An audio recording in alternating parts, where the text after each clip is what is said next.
Donald Trump pense qu'en imposant des droits de douane à ses amis comme à ses ennemis, il protège l'Amérique. Mais ce faisant, il s'aliène ses alliés, affaiblit des partenariats essentiels et isole les États-Unis du système même qui les a rendus puissants. Ces guerres commerciales ne sont pas stratégiques, c'est de l'auto-sabotage. Voici pourquoi. Le commerce mondial repose sur des alliances, et l'Amérique est en train de les perdre. Pendant plus d'un demi-siècle, les États-Unis n'ont pas seulement commercé avec le monde, ils ont construit le système dans lequel le monde a commercé. De l'Europe d'après-guerre à l'Asie moderne, l'influence américaine s'est consolidée grâce à des partenariats stratégiques avec l'Allemagne et la France au sein de l'UE, avec le Japon et la Corée du Sud dans le Pacifique, et avec le Canada et le Mexique, nos voisins immédiats. Ces alliances n'étaient pas seulement politiques, elles étaient dans des moteurs économiques qui ont alimenté des décennies de prospérité, d'innovation et de domination. Mais avec la nouvelle vague de protectionnisme de Trump, ces mêmes alliés sont désormais traités comme des menaces.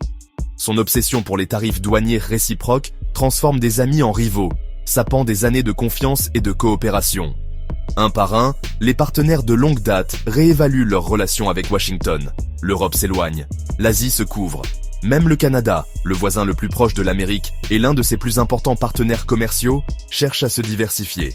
Les droits de douane ne sont pas seulement des taxes, ce sont des signaux. Et le message de Trump au monde est clair, nous n'avons pas besoin de vous. Mais la vérité, les États-Unis en ont absolument besoin. Le commerce mondial est une toile, pas une forteresse. Brisez cette toile, et les chaînes d'approvisionnement se défont, les coûts augmentent, les exportations stagnent, les emplois disparaissent, l'influence s'estompe. Sans alliés, les États-Unis perdent leur influence à la table des négociations, leur pouvoir dans les institutions mondiales et leur capacité à fixer les règles du jeu.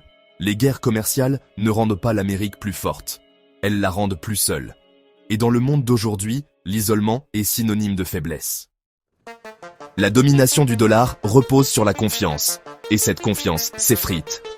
Le dollar américain n'est pas puissant simplement parce qu'il est imprimé par la Réserve fédérale. Il est puissant parce que, pendant des générations, le monde y a cru. Les banques centrales le détenaient, les nations l'utilisaient pour leurs échanges. Le pétrole était évalué en dollars. Et en temps de crise, de l'Asie à l'Europe en passant par l'Amérique latine, le dollar était la valeur refuge vers laquelle tout le monde se ruait. Pourquoi ? Parce que le monde avait confiance en la stabilité, la responsabilité et la maîtrise des États-Unis. Mais cette confiance n'est pas éternelle. Elle se gagne et elle peut se perdre. Le retour de Donald Trump à la Maison-Blanche et sa nouvelle guerre commerciale ébranlent les fondements même de cette confiance. Lorsqu'il impose des droits de douane à ses alliés, utilise la politique économique comme une arme et affiche un mépris ouvert pour les institutions multilatérales, le message envoyé au monde est clair. L'Amérique n'est plus prévisible. Et dans le monde de la finance, l'imprévisibilité est un poison. La récente vente massive de 390 milliards de dollars de bons du Trésor américain n'est pas qu'un simple incident, c'est un avertissement. Les banques centrales, de Pékin à Riyad, se détournent de la dette américaine, non pas dans la panique, mais dans un repositionnement stratégique discret. Elles diversifient leurs investissements, elles réduisent leur exposition. Elles disent « nous n'en sommes plus si sûrs ».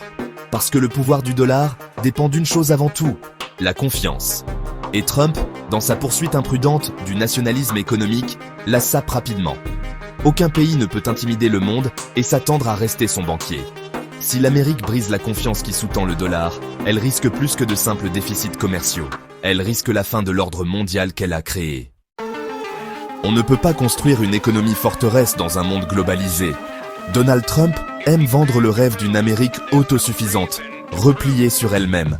Une nation qui fabrique tout chez elle, n'achète que chez elle et punit quiconque essaie de la concurrencer. Mais ce rêve est une chimère, un rêve basé sur la nostalgie, pas sur la réalité.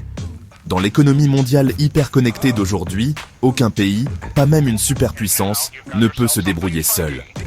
Des puces électroniques et des terres rares aux produits pharmaceutiques et alimentaires, les économies modernes sont interconnectées par des chaînes d'approvisionnement internationales complexes. Même le produit le plus « Made in America » est probablement assemblé avec des pièces provenant d'une douzaine de pays différents. La vision « America First » de Trump ignore cette réalité. Au lieu de cela, il ressuscite une mentalité du 19e siècle dans un monde du 21e siècle. Et les coûts s'accumulent. Les guerres douanières ne punissent pas les gouvernements étrangers. elles punissent les familles et les entreprises américaines. Lorsque Trump impose des droits de douane sur l'acier, l'aluminium, les voitures ou l'électronique, les entreprises payent plus cher les matériaux. Elles augmentent les prix pour rester à flot. L'inflation s'installe. Les consommateurs américains, en particulier les ménages ouvriers et de la classe moyenne, en subissent les conséquences. Et pendant que les Américains paient plus, le reste du monde avance. Des accords commerciaux sont signés sans que les États-Unis soient à la table des négociations. Les chaînes d'approvisionnement sont redirigées. Les entreprises étrangères déplacent leurs investissements vers des marchés qui offrent plus de stabilité et moins de caprices. Une forteresse peut donner un sentiment de force, mais elle isole aussi du monde et enferme les opportunités.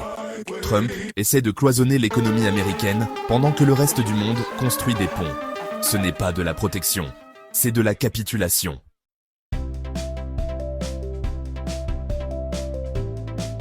Trump renforce les rivaux de l'Amérique, un droit de douane à la fois. Alors que Donald Trump se montre menaçant envers la Chine, critique la Russie et menace l'Iran de sanctions, il leur rend, sans le savoir, un énorme service. En s'aliénant les alliés de l'Amérique, il ouvre la porte à ses ennemis. Chaque fois que Trump insulte un partenaire commercial, impose un droit de douane unilatéral ou se retire d'un accord multilatéral, il crée un vide. Et la nature, surtout la géopolitique, a horreur du vide. Devinez qui se précipite pour le combler ? La puissance militaire a besoin de puissance économique, et Trump sape les deux. La puissance militaire américaine est inégalée. Porte-avions, bombardiers furtifs, bases mondiales, armes de haute technologie. Mais ce qui alimente vraiment cette puissance, ce n'est pas seulement l'acier et la puissance de feu. C'est l'économie qui la sous-tend. Une armée puissante n'existe pas en vase clos. Elle a besoin d'une économie florissante pour la financer, d'alliances stratégiques pour la soutenir et de bonne volonté diplomatique pour la légitimer. C'est pourquoi chaque base à l'étranger, chaque exercice de l'OTAN, chaque accord de coopération en matière d'armement, de l'Europe à l'Indo-Pacifique, ne dépend pas seulement des balles, mais de la confiance, de la stabilité, du leadership. Et c'est là que Donald Trump cause des dommages que les missiles n'auraient jamais pu causer. Son approche agressive et transactionnelle de la politique étrangère, traitant les alliés comme des clients, menaçant de se retirer s'ils ne paient pas, se retirant des accords multilatéraux sur un coup de tête, ébranle les fondements de l'architecture de sécurité mondiale des États-Unis. Lorsque Trump a menacé de retirer les États-Unis de l'OTAN, ce n'était pas seulement un coup politique. Cela a envoyé des ondes de choc à travers l'Europe et a enhardi des adversaires comme la Russie. Lorsqu'il a insulté des alliés et exigé un tribut, il a transformé la collaboration en coercition. Ce n'est pas une stratégie, c'est du sabotage. Sans partenaire fiable, la logistique militaire américaine devient plus difficile, le partage de renseignements devient plus risqué et la coordination mondiale s'effondre. Même les meilleures armes sont moins efficaces sans la diplomatie et la force économique qui les rendent crédibles. Parce que la vérité est simple, on ne peut pas projeter sa puissance à l'étranger si le monde ne croit pas qu'on puisse tenir ses promesses. Trump parle comme un général, mais gouverne comme une boule de démolition, détruisant les alliances mêmes qui rendent possible la domination militaire américaine. Et à long terme, aucune armée ne gagne sans alliés, ni sans l'économie pour la soutenir. L'isolation engendre la substitution, et Trump est en train de remplacer les États-Unis sans même s'en rendre compte. Donald Trump semble croire que si l'Amérique se retire d'un accord, le reste du monde va rester assis à le supplier de revenir à la table des négociations. Ce ne sera pas le cas. Lorsque les États-Unis se retirent dans des accords commerciaux, imposent des droits de douane à leurs alliés ou insultent des partenaires de longue date, ces nations ne marquent pas de pause, elles changent de cap. Et vite. Le Canada n'a pas attendu que Washington rejoigne les négociations commerciales mondiales. Il a conclu des accords majeurs avec l'Union européenne et les pays du Pacifique. L'Asie, méfiante face au manque de fiabilité de l'Amérique, resserre ses liens avec la Chine, la puissance même que Trump prétend craindre. Et l'Amérique latine, elle se rapproche des BRICS, nouant des liens avec le Brésil, l'Inde, la Russie et la Chine, créant ainsi des alternatives à un monde centré sur les États-Unis. Trump pense qu'il est en train de les punir. En réalité, il se rend lui-même remplaçable. Parce que dans l'économie interconnectée d'aujourd'hui, il y a toujours un autre fournisseur, un autre acheteur, une autre route. Si les États-Unis ne veulent pas jouer le jeu, quelqu'un d'autre prendra la relève, avec moins de conditions et une meilleure mémoire. Ce n'est pas seulement une mauvaise économie, c'est un but contre son camp stratégique. En choisissant l'isolation plutôt que la coopération, Trump apprend au monde comment vivre sans l'Amérique. Et une fois que ces nouveaux systèmes seront mis en place, dans le commerce, la finance et la diplomatie, ils ne reviendront pas en courant. Ils passeront à autre chose.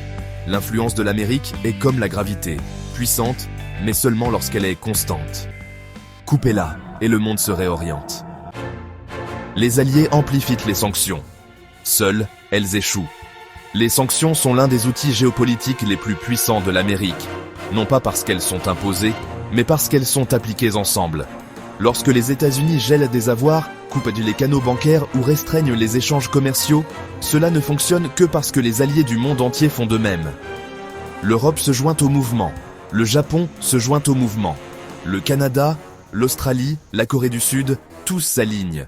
Et cette coordination mondiale transforme les sanctions américaines en une véritable arme économique.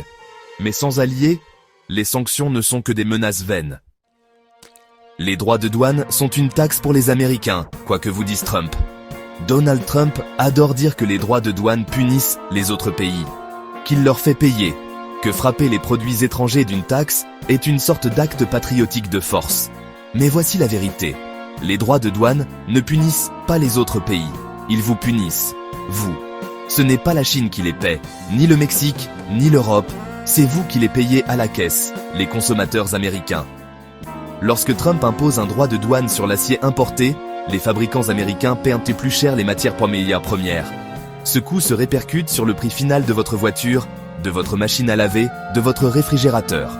Lorsqu'ils ciblent l'électronique, les entreprises technologiques vous répercutent la hausse des prix. Votre téléphone, votre ordinateur portable, votre téléviseur. Même les courses sont touchées. Les droits de douane sur les intrants agricoles ou les importations alimentaires alourdissent votre ticket de caisse chaque semaine. Et qui en souffre le plus? Les familles de la classe moyenne, les petites entreprises, les travailleurs ordinaires. Pendant ce temps, les fournisseurs étrangers se tournent vers d'autres marchés. Les pays qui commerçaient librement avec les États-Unis se tournent vers des partenaires plus stables. Les routes commerciales changent. L'Amérique est mise à l'écart. Trump veut vous faire croire qu'il mène une guerre économique au nom du peuple américain. Mais en réalité, il taxe les personnes même qu'il prétend protéger, tout en rendant les États-Unis moins compétitifs. Les droits de douane ne sont pas une stratégie. C'est une augmentation d'impôts masquée par de la poudre aux yeux. Et c'est le public américain qui paie la facture. Toute guerre commerciale se termine par un repli ou une récession. Et Trump est en train de se lancer dans une autre. Les guerres commerciales paraissent audacieuses dans les discours. Elles ont l'air impressionnantes sur les affiches de campagne. Mais dans le monde réel, elles se terminent de deux manières. Un repli douloureux ou une récession généralisée. Et l'histoire le prouve. Lorsque Donald Trump a lancé sa première vague de droits de douane en 2018, les résultats ont été rapides et brutaux. La Chine a riposté. Les exportations américaines, notamment dans le secteur agricole, ont chuté. Les ventes de soja se sont effondrées. Les marchandises américaines ont pourri dans les ports, tandis que les concurrents étrangers comblèrent le vide. Les agriculteurs américains, à qui l'on avait promis la prospérité, ont été écrasés par les droits de douane de rétorsion et les pertes de marché. La Maison-Blanche a dû les renflouer avec des milliards de dollars de subventions d'urgence. Vos impôts servant à nettoyer les dégâts de Trump. Et maintenant, il recommence. Mais cette fois, c'est plus important. Mondial. Plus large. Il menace l'Europe. Impose des droits de douane à ses alliés. Il provoque des conflits commerciaux avec des nations amies comme le Canada et l'Inde, au moment précis où le monde a besoin de stabilité. On ne peut pas bombarder sa propre économie avec des droits de douane et appeler ça une stratégie. On ne peut pas augmenter les coûts, provoquer des représailles, réduire les exportations et prétendre que c'est de la croissance. Chaque fois que les États-Unis mènent une guerre commerciale, ils finissent par nuire à leurs propres producteurs, à leurs propres consommateurs et à leur propre réputation. Et pourtant, Trump ressort le même manuel de jeu défaillant. Plus fort, plus risqué et plus isolé qu'auparavant. Ce n'est pas de la fermeté, c'est de l'imprudence. Et à moins que quelqu'un n'arrête cette spirale, cela va coûter cher aux Américains, encore une fois. Le leadership exige la coopération, pas la domination. Et Trump ne comprend pas cela. Le véritable leadership ne consiste pas à crier le plus fort. Il ne s'agit pas d'imposer sa volonté, d'exiger la loyauté ou de menacer ses partenaires de sanctions. Le vrai leadership se gagne par la vision, la confiance et la coopération. Mais Donald Trump ne le voit pas de cette façon. Pour lui, les alliés ne sont pas des partenaires, ce sont des profiteurs. L'OTAN, un racket. Les accords commerciaux, des arnaques. Les institutions multilatérales, une perte de temps. Il ne dirige pas, il exerce un effet de levier. Il ne négocie pas, il intimide. Ce faisant, il démolit le système même qui a rendu les États-Unis puissants au départ. Pendant des décennies, le leadership américain ne se résumait pas au porte-avions ou à la taille de l'économie. Il s'agissait de crédibilité. Les États-Unis ont contribué à façonner les règles mondiales, ont assuré la stabilité en période de chaos et ont forgé un consensus lorsque le monde était divisé. C'est ce qui a fait du dollar la monnaie de réserve. C'est ce qui a poussé les dirigeants étrangers à se tourner vers Washington en temps de crise. C'est ce qui a donné à l'Amérique une influence inégalée sur la scène mondiale. Mais Trump, il troque la coopération contre la coercition, et le monde le remarque. Les alliés s'éloignent, les partenariats s'effilochent, les institutions s'affaiblissent. Et le vide est comblé, non pas par la force américaine, mais par l'ambition chinoise, l'opportunisme russe et la montée en puissance de blocs comme les BRICS, prêts à écrire leurs propres règles. Parce que voici la vérité, personne ne suit une brute. Et personne ne fait confiance à un partenaire qui ne pense qu'à lui-même. Trump pense qu'il affirme sa domination.